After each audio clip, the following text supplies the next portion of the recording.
Oke, di video kali ini kita akan ngomongin tentang penyesalan aku ketika kuliah. Bayangkan kalau kamu mengabaikan semua penyesalan ini, bisa jadi kamu akan ngerasa kecewa setiap kali kamu berpikir tentang waktu kuliah kamu. Ini pengalaman aku pribadi dan kamu bisa belajar darinya. Kamu mungkin akan bisa tidak ikut kegiatan seru atau memiliki jurusan yang salah atau bahkan tidak membangun jaringan teman dan relasi yang kuat. Rupanya di video kali ini aku akan ceritain segala penyesalan aku ketika kuliah dan kenapa kamu harus mengikuti step by step yang akan aku jelaskan di video kali ini. Kita masuk ke poin yang pertama adalah bermain HP ketika kuliah sedang berlangsung. Ini sebenarnya nggak beretika banget sih. Ini nggak boleh banget kita tiru dan ini aku sangat menyesal banget. Aku tahu kadang HP lebih menarik daripada dosen yang ngomong di depan kelas, maaf ya. Ada banyak hal seru di HP kita, mulai dari media sosial, game, sampai chattingan sama temen. Tapi pernah nggak kamu berpikir berapa banyak materi penting yang kamu lewatkan karena asyik, seru, scrolling sosial media, Instagram, TikTok, atau bahkan kamu bermain game di saat kuliah berlangsung.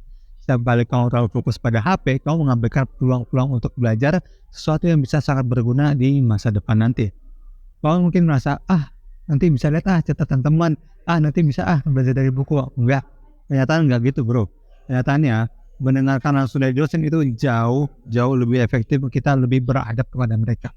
Bahkan nanti saat ujian, kamu bingung karena enggak memahami materi yang sudah diajarkan.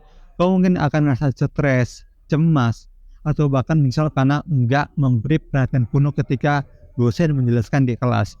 Ini bukan cuma soal nilai atau lulus ujian, tapi juga tentang memahami konsep yang penting untuk karir kita nanti juga berpengaruh. Apalagi ada banyak hal yang nggak bisa kita dapatkan hanya dengan membaca buku, seperti penjelasan detail atau tips yang sudah dosen berikan dari pengalaman yang mereka dapatkan. Kau juga bisa melakukan diskusi penting yang bisa memperdalam pemahaman kita terhadap suatu topik di perkuliahan.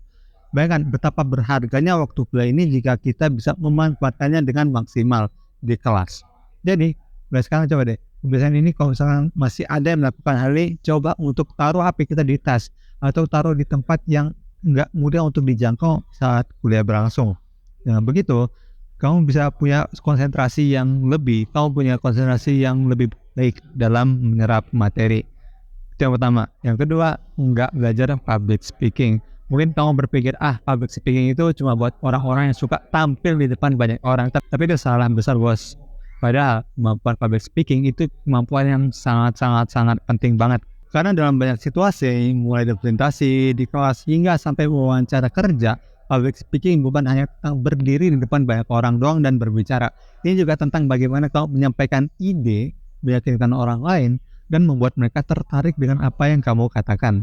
Bayangkan, kamu punya ide yang brilian, kamu punya ide yang bagus banget, tapi nggak bisa menyampaikannya dengan percaya diri di depan orang lain. Kamu mungkin tahu banyak hal, tapi kamu kalau nggak bisa berbicara dengan baik, orang lain nggak akan tahu betapa hebatnya ide-ide kamu, karena kamu gagal di public speaking yang tadi aku sebutkan. Kamu bisa kehilangan banyak kesempatan hanya karena takut atau nggak terbiasa ngomong di depan umum. Sebagai contoh, ketika presentasi, kamu bisa mendapatkan nilai yang lebih baik kalau kamu mampu menjelaskan ide-ide kamu dengan lebih baik, terstruktur, dan enak didengar oleh audiens. Atau saat wawancara kerja, kemampuan public speaking bisa membuat kita itu tampil lebih pede dan kompeten di mata pewawancara. Public speaking juga membantu kita dalam berbagai macam aspek di kehidupan sehari-hari, seperti berbicara di depan kelompok kecil, berdebat, atau bahkan berinteraksi dengan teman-teman baru kita. Gimana kamu mau membiarkan rasa takut ini menghalangi kesuksesan kamu di masa depan? Mulai belajar public speaking dari sekarang itu juga sangat bisa menguntungkan di masa depan. Nggak perlu langsung tampil depan ratusan orang. Kamu juga bisa mulai dari hal kecil seperti ngomong di depan kamera seperti ini. Coba juga bisa ngomong di depan cermin atau ngomong di depan orang-orang teman-teman kita dan semisalnya. Kamu tahu apa kuncinya? Kuncinya adalah latihan, dan terus latihan itu adalah kuncinya. Setiap kali kamu berbicara di depan orang lain, kamu akan merasa lebih nyaman dan juga percaya diri. Ingat, nggak ada yang langsung jago dalam public speaking. Semua butuh proses dan juga usaha. Jadi jangan takut untuk mencoba dan membuat kesalahan, karena kesalahan adalah bagian dari belajar juga. Itu yang kedua. Yang ketiga, kesalahanku adalah nggak memperluas networking. Di dunia kuliah, teman-teman kita adalah jaringan yang sangat berharga bagi kita.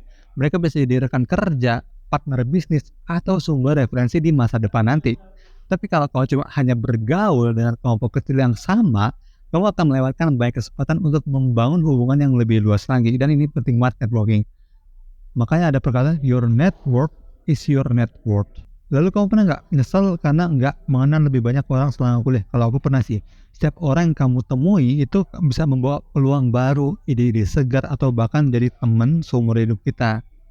Networking nggak hanya tentang mencari manfaat untuk diri sendiri, tapi juga tentang berbagi pengalaman dan juga membantu satu sama lain untuk tumbuh lebih baik. Bayangin kamu berada di sebuah acara besar dan nggak ada satupun wajah yang nggak kamu kenal. Canggung banget kan? Dan itu menyulitkan banget kan? Nah, maka dari itu mulai sekarang cobalah untuk lebih aktif dalam berbagai kegiatan kampus, ikut organisasi, acara, atau seminar yang bisa mempertemukan kamu dengan orang-orang banyak, orang-orang baru, dan itu penting banget. Nggak usah takut deh untuk memulai percakapan atau memperkenalkan diri sendiri. Kamu akan terkejut melihat betapa banyak orang yang ramah dan berbagi pengalaman mereka. Networking juga bisa membuka pintu untuk magang, proyek kolaborasi, atau bahkan pekerjaan setelah kamu lulus nanti. Penting banget kan? Lalu yang keempat, nggak belajar menulis. Kamu mungkin bertanya, kenapa sih harus repot-repot belajar menulis lagi? Sampai sekarang aku juga masih belajar menulis kalau kamu tahu. Menulis bukan cuma tentang mengisi kertas dengan kata-kata, tapi juga tentang menyampaikan pikiran dengan ide, menyampaikan pikiran dan ide dengan cara orang lain gampang untuk memahaminya.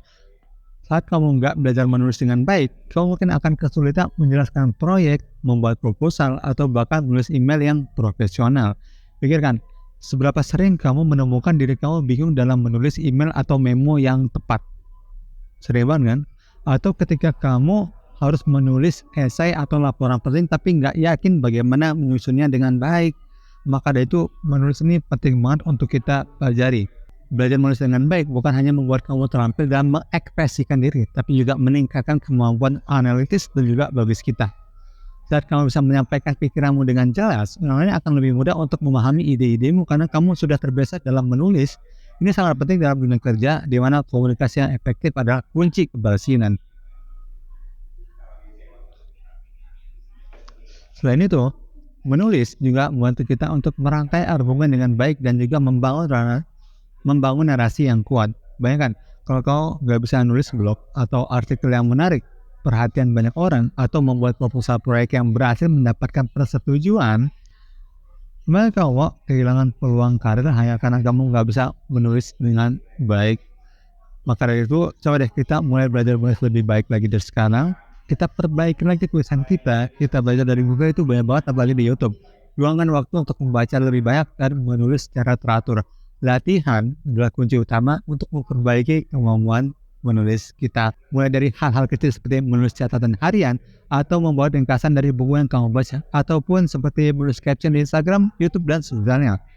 Kamu akan melihat kemajuan yang signifikan seiring waktu. Setelah menyadari betapa berharganya setiap momen dalam kuliah, banyak dari kita yang mungkin merasa tertantang untuk mengubah kebiasaan lama menjadi kebiasaan baru yang lebih positif lagi, kebiasaan baru yang lebih produktif lagi.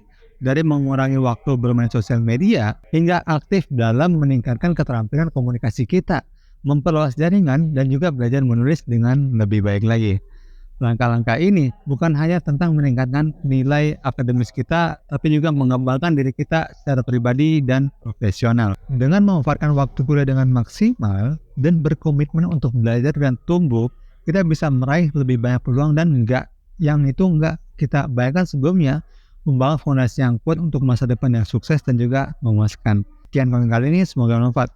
Like kalau kamu suka, subscribe kalau kamu suka. Kalau kamu suka video ini, kamu juga akan suka video di sebelah kiri sini. Bye bye. Terima kasih telah menonton.